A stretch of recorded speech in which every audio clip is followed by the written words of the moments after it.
Mike, when it comes to the Gospels, Matthew, Mark, Luke, and John, Bart Ehrman claims that we can't know who wrote those Gospels because it doesn't say Matthew, Mark, Luke, or John, that those were later additional titles added. How do you respond to that?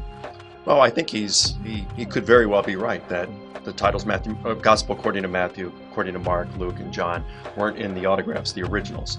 Of course, we'll never know that because we don't have the autographs and haven't had them for who knows how long. But it could very well be the case that they weren't in the originals. But that's nothing new or important because one of the most prolific biographers of antiquity, his name was Plutarch, and he wrote 50 biographies that we still have today. He wrote some more that have been lost, but 50 that we still have. And he's writing at a time that crosses over when some of the Gospels were being written.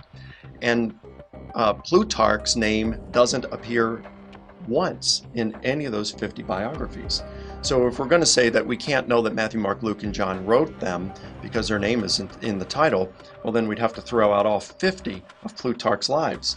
And nobody would do that because it's pretty unanimous that Plutarch wrote those.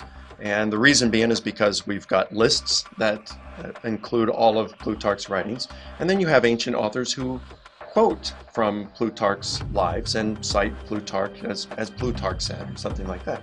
We've got the same thing with the Gospels. We have early writers such as Papias and Irenaeus and Justin who mention the traditional authorship, and then later on you've got Tertullian, Clement of Alexandria, and others, Origen, and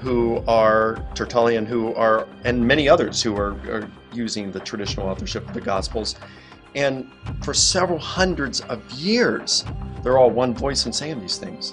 There was no competing authorship or claim to authorship of these. So, there's a decent case for the traditional authorship of Matthew, Mark, Luke, and John.